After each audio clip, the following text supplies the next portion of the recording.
Hello everyone, मैं Bhagirath Singh easy step classes में आपका स्वागत करता हूं। पिछले लेक्चर डेटा टाइप्स पार्ट 1 में हमने कैरेक्टर डेटा टाइप्स के बारे में डिटेल में डिस्कस किया था और कुछ ऐसे एग्जाम्पल के थ्रू लॉजिक क्लियर करे थे जो कि अमूमन कंपटीशन और इंटरव्यू पॉइंट ऑफ व्यू से बहुत इम्पोर्टेंट है। अगर आपने वो लेक्चर नहीं देखा तो आप पहले उस लेक्चर को ज़रूर देख लें। आज डेटा टाइप्स पार्ट 2 में भी हम कुछ इस तरह के लॉजिक क्लियर करेंगे एग्जाम्पल के साथ जो कि कंपटीशन और इंटरव्यू में अक्सर पूछे ही जाते हैं और जिनका जवाब स्टूडेंट्स या तो गलत देते हैं या फिर कंफ्यूज हो जाते हैं। आज के लेक्चर में इन सारे कंफ्यूज को हम दूर करेंगे और एग्जाम्पल के साथ सभी चीज़ों को समझेंगे।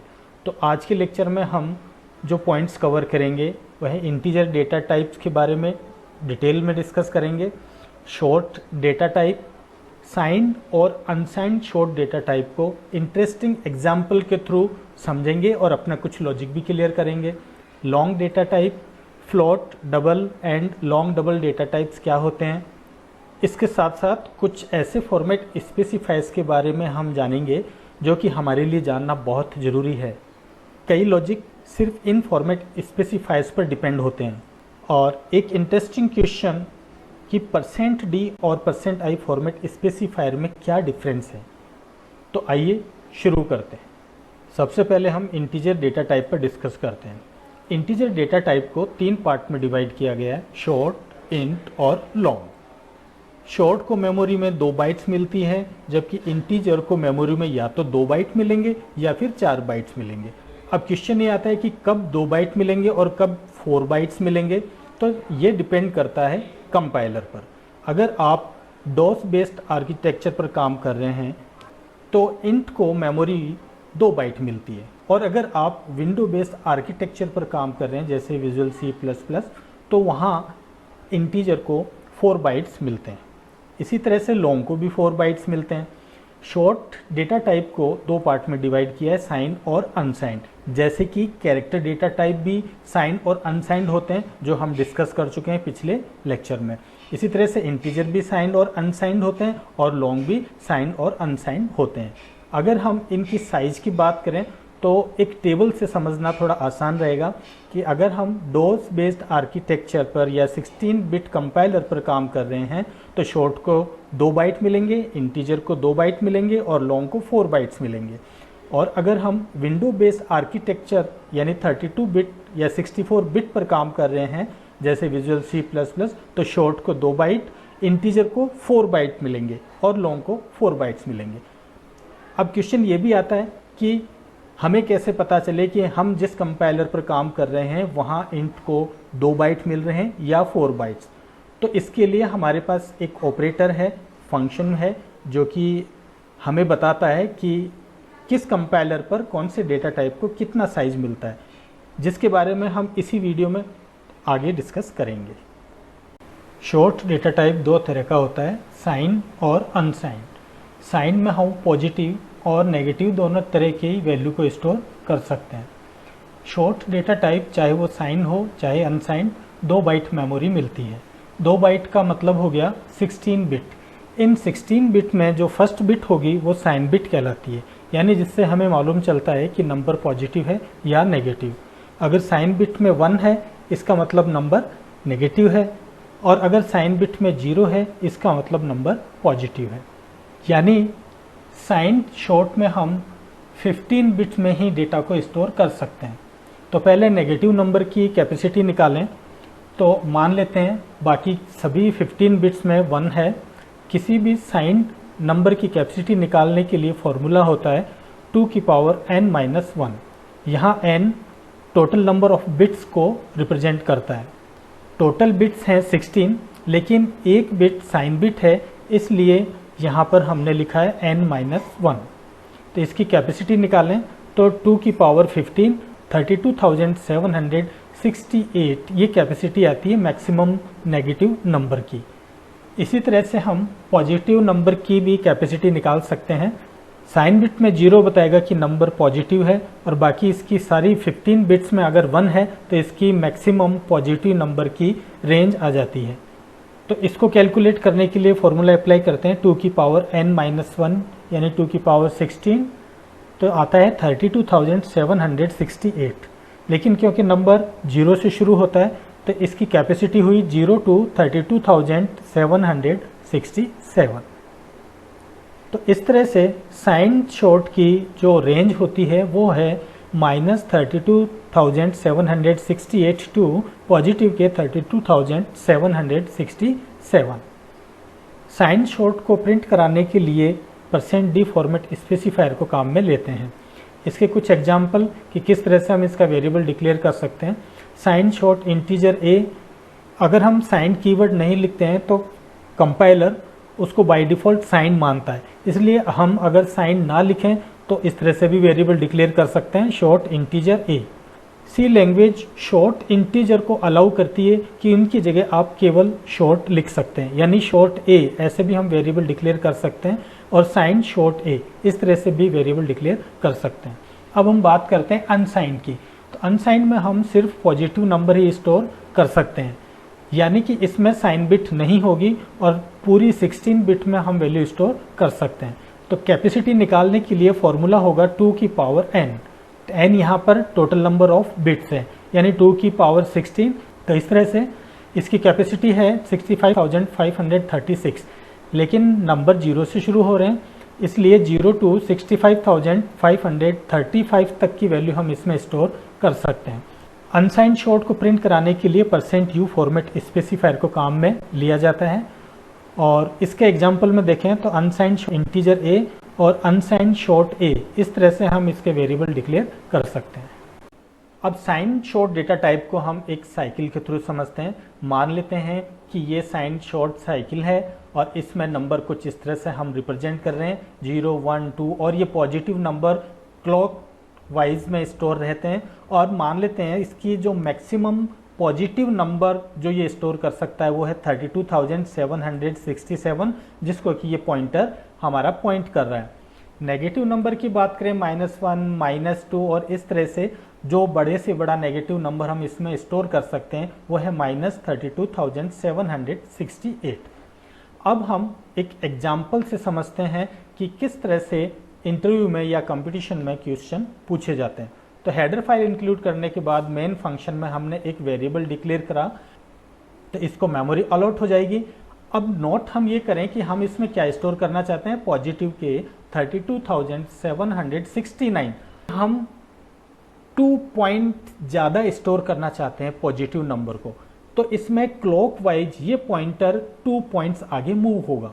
ठीक है, तो 32,767 इसकी रेंज है पॉजिटिव की, पर हम उससे 2 नंबर ज़्यादा स्टोर कराना चाहते हैं, तो ये 2 पॉइंट आगे मूव करेगा पॉइंटर और इस पोजीशन पर आ जाएगा। और इस पोजीशन पर नंबर क्या है, -32,767। तो ये नंबर स्टोर होगा n में। अब हम CLR SCR के थ्रू कंसोल को क्लियर कर रहे हैं और नंबर को प्रिंट कराएंगे। %d फॉर्मेट स्पेसिफायर काम में लिया तो आउटपुट आएगा -32,767। इसी तरह से एक प्रोग्राम के थ्रू और हम लॉजिक क्लियर करते हैं। हमने एक वेरिएबल डिक्लेयर किया और इस बार हमने सिर्फ शॉर्ट n लिखा है, जो लिख सकते हैं हम। तो n को मेमोरी अलॉट हो जाएगी। अब इसमें हम स्टोर क्या कराना चाहते हैं, 33,000, वो भी पॉजिटिव का। मैक्सिमम रेंज कितनी है साइन शॉर्ट सर्किल में, 32,767।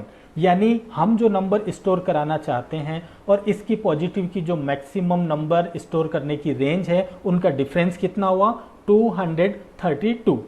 बस आपको यही निकालना है। और इस नंबर को निकालने के बाद कि जो नेगेटिव की जो मैक्सिमम रेंज है, यानी -32,768, इसमें इस डिफरेंस को ऐड कर देना है। ऐड करने पर क्या आएगा, -32,536, और ये स्टोर होगा n में, कुछ इस तरह से। यानी जब भी हम पॉजिटिव नंबर ऐसा स्टोर करना चाहते हैं जो कि पॉजिटिव नंबर की रेंज से ज़्यादा हो साइन में, तो उस केस में नंबर नेगेटिव होगा। अब नेगेटिव नंबर कौन सा होगा, तो हमें पॉजिटिव नंबर जो हम स्टोर कर रहे हैं और जो पॉजिटिव नंबर की मैक्सिमम रेंज है, उनका डिफरेंस निकाल के नेगेटिव नंबर की मैक्सिमम रेंज में ऐड कर देना है और जो आंसर आता है वही उसमें स्टोर होगा। अब जब हम इसको प्रिंट कराएंगे %d फॉर्मेट स्पेसिफायर से तो प्रिंट होगा -32,536। इस तरह के कुछ एग्जाम्पल्स को अगर आप करेंगे तो आपका कंसेप्ट बिल्कुल क्लियर हो जाएगा और आप चुटकियों में आंसर निकाल देंगे कि इस मेमोरी लोकेशन में क्या स्टोर होने वाला है। अब हम अनसाइंड शॉर्ट डेटा टाइप को भी साइकिल से समझते हैं। मान लेते हैं इसकी जो नंबरिंग है वो क्लॉकवाइज हम इसमें इस तरह से रिप्रेजेंट कर रहे हैं और हम जानते हैं कि अनसाइंड शॉर्ट डेटा टाइप की मैक्सिमम रेंज होती है 0 to 65,535, यानी ये पॉइंटर इंडिकेट कर रहा है इसकी मैक्सिमम वैल्यू को। अब इसे हम एग्जाम्पल से समझते हैं। मान लेते हैं हमने एक वेरिएबल डिक्लेयर किया है अनसाइंड शॉर्ट टाइप का, तो इसको मेमोरी अलॉट हो जाएगी। अब हम इसमें स्टोर क्या करना चाहते हैं 65,537, और जबकि अनसाइंड शॉर्ट साइकिल में हम देखें तो इसकी मैक्सिमम रेंज क्या होती है 65,535, यानी हम इसकी कैपेसिटी से 2 नंबर ज़्यादा स्टोर कराना चाहते हैं। तो ये पॉइंटर इसमें क्लॉकवाइज 2 पॉइंट आगे मूव कर जाएगा कुछ इस तरह से, जहाँ पर 1 है तो ये 1 स्टोर होगा n में। तो प्रिंट करने के लिए इसमें हम %u फॉर्मेट स्पेसिफायर को काम में लेंगे और आउटपुट में आएगा 1।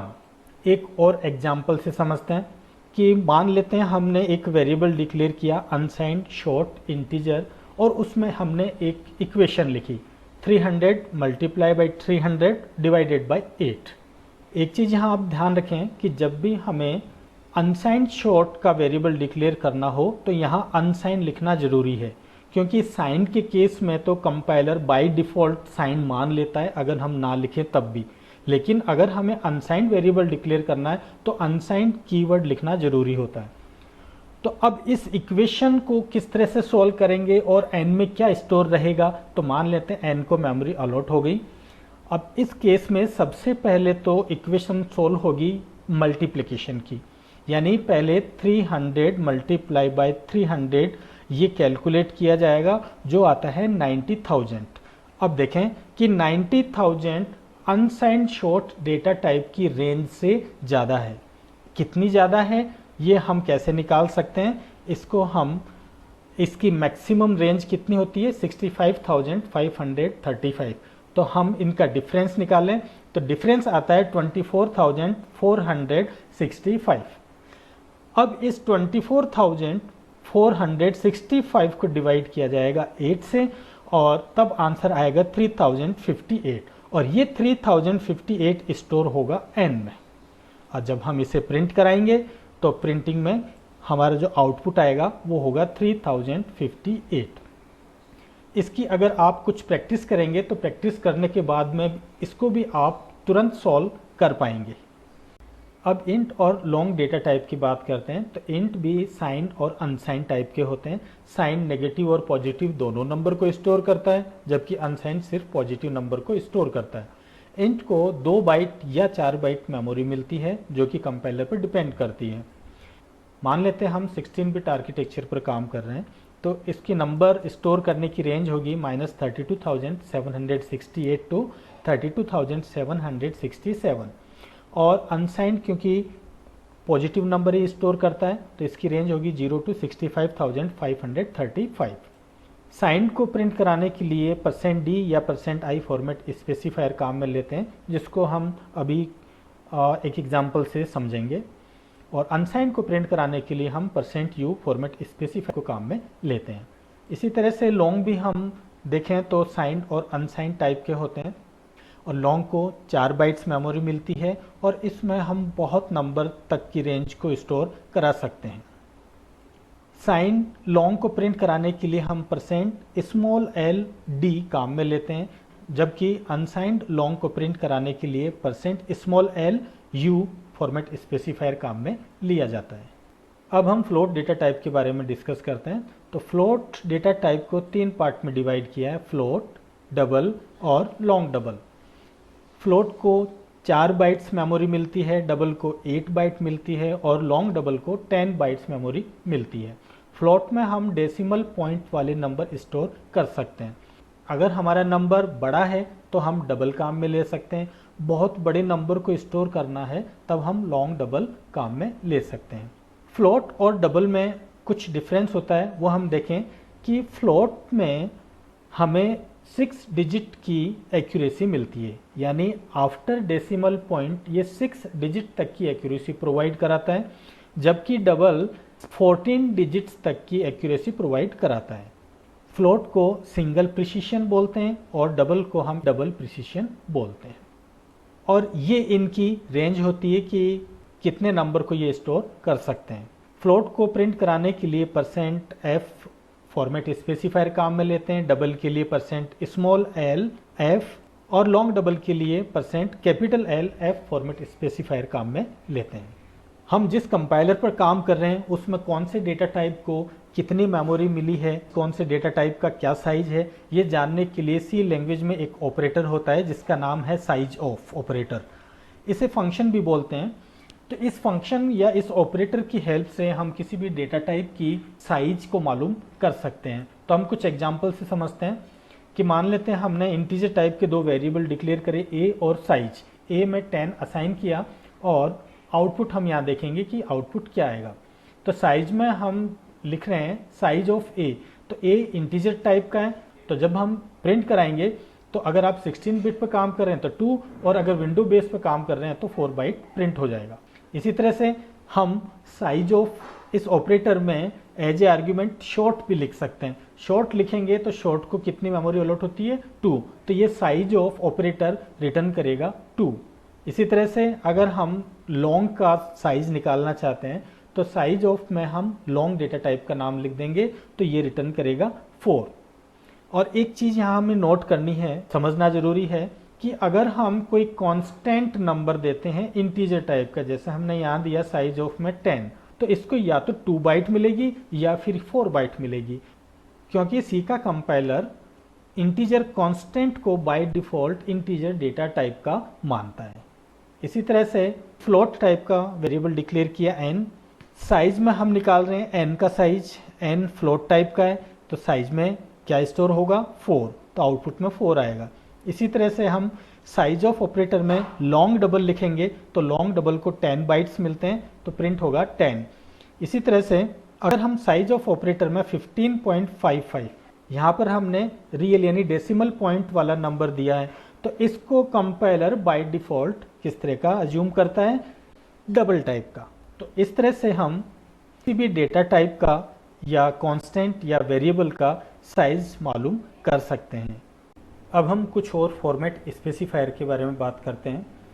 %e से हम किसी फ्लोट नंबर को एक्सपोनेंशियल फॉर्म में प्रिंट कर सकते हैं। %o से हम ऑक्टल नंबर को प्रिंट कर सकते हैं या डेसिमल नंबर के ऑक्टल इक्विवेलेंट को प्रिंट कर सकते हैं। %x से हम हेक्साडेसिमल को लोअर केस में प्रिंट करते हैं। %X से हेक्साडेसिमल के अपर केस लेटर को प्रिंट किया जाता है। %s से हम स्ट्रिंग प्रिंट करते हैं और %i से कोई इंटीजर वैल्यू हम प्रिंट करते हैं। यहाँ हम ये समझें कि %i यानी इंटीजर और ऑक्टल नंबर भी इंटीजर होता है, डेसिमल इंटीजर भी होता है और हेक्साडेसिमल नंबर भी इंटीजर होता है। इन्हें हम कुछ एग्जाम्पल से समझते हैं। तो एग्जाम्पल के साथ हम आउटपुट भी लिखेंगे। मान लेते हैं हमने 2 वेरिएबल डिक्लेयर करे a और b। a में हम असाइन कर रहे हैं 0 2 0। जिस इंटीजर नंबर के पहले हम 0 लगा देते हैं तो वो ऑक्टल नंबर होता है और 0x का मतलब होता है कि ये एक हेक्साडेसिमल नंबर है। b में हमने असाइन किया 0x यानी हेक्साडेसिमल का a कैरेक्टर जिसकी डेसिमल वैल्यू होती है 10। एक फ्लोट वेरिएबल लिया जिसमें वैल्यू असाइन कर दी। अब अगर हम %d के साथ a की वैल्यू को प्रिंट कराएं, a में जो ऑक्टल वैल्यू स्टोर है उसकी डेसिमल इक्विवेलेंट वैल्यू यानी 16 प्रिंट हो जाएगा। इसी तरह से हम अगर a की वैल्यू को %o से प्रिंट करेंगे तो वो ऑक्टल नंबर प्रिंट होगा। इसी तरह से b की वैल्यू को हम %d यानी डेसिमल में प्रिंट कराना चाहें तो b में हेक्साडेसिमल a स्टोर है जिसकी डेसिमल इक्विवेलेंट वैल्यू होती है 10, तो ये उसका डेसिमल इक्विवेलेंट यानी 10 प्रिंट हो जाएगा। और अगर हम उस हेक्साडेसिमल नंबर के कैरेक्टर को कैपिटल में प्रिंट कराना चाहें तो %X लिखेंगे, तो उसमें स्टोर क्या है, ए, वो कैपिटल में प्रिंट हो जाएगा। इसी तरह से कोई स्ट्रिंग को प्रिंट कराएं, स्ट्रिंग को हम डबल कोट में लिखते हैं, जैसे वेलकम लिखा हुआ ये डबल कोट में, यहाँ पर ये स्ट्रिंग है, तो स्ट्रिंग को प्रिंट करने के लिए %S काम में लेते हैं, और किसी फ्लोट वैल्यू को एक्सपोनेंशियल फॉर्म में प्रिंट करने के लिए %E को काम में लेते हैं। अब हम %I और %D के बीच में क्या डिफरेंस है उसको समझते हैं एक एग्जाम्पल से। तो मान लेते हैं हमने एक प्रोग्राम बनाया जिसमें एक वेरिएबल डिक्लेयर करा इंटीजर n, और हम इस बार वैल्यू यूजर से मांग रहे हैं। तो printf में एक मैसेज दिया हमने यूजर के लिए, एंटर ऑक्टल वैल्यू, की ऑक्टल वैल्यू देनी है। scanf एक फंक्शन है जिसके बारे में हम आगे डिस्कस करेंगे। अभी इतना समझ लें हम कि scanf फंक्शन यूजर से किसी वैल्यू को इनपुट करने काम आता है, यानी जब हमारा प्रोग्राम रन हो रहा होता है उस समय हमें यूजर से कोई वैल्यू इनपुट करानी हो तो scanf फंक्शन को काम में लेते हैं। तो scanf में हमने फॉर्मेट स्पेसिफायर लिया %I और $n, एम्परसेंड यहाँ पर एड्रेस ऑपरेटर है जो कि वैल्यू को n में स्टोर करने के काम आता है। तो मान लेते हैं यूजर ने वैल्यू दी 020, यानी एक ऑक्टल नंबर दिया, और इसको हम अगर %D फॉर्मेट से प्रिंट कराते हैं तो इस ऑक्टल नंबर का इक्विवेलेंट डेसिमल नंबर यानी 16 प्रिंट हो जाएगा। अब हम दोबारा से यूजर को वैल्यू देने के लिए मैसेज दे रहे हैं कि वापस से ऑक्टल नंबर दो, और मान लेते हैं यूजर ने इस बार भी दिया 020, लेकिन हमने इस बार scanf में %I की जगह क्या लिखा, %D, यानी ये किस की वैल्यू रिसीव करेगा, डेसिमल वैल्यू। तो अब इसको अगर हम प्रिंट कराएंगे तो 20 प्रिंट होगा, क्यों, क्योंकि इसको डेसिमल फॉर्मेट में रीड किया गया है। तो ये %I और %D में फ़र्क होता है। अब जो हमने प्राइमरी डेटा टाइप पढ़े हैं उनको समराइज करने के लिए एक चार्ट के रूप में सबको मैं आपको स्क्रीन पर दिखा देता हूँ। इस चार्ट में प्राइमरी डेटा टाइप्स के सारी डिटेल मैंने दी है जो कि आपको हेल्प करेगी आपके नोट्स बनाने में। तो आशा करता हूँ कि आज के लेक्चर से आपके कुछ कंसेप्ट क्लियर हुए होंगे और आपको ये लेक्चर पसंद आया होगा। मैं हर लेक्चर में कुछ नए लॉजिक देने की कोशिश करूँगा जिससे कि आपको कंपटीशन में और इंटरव्यू में उससे हेल्प मिले। Thank you for watching.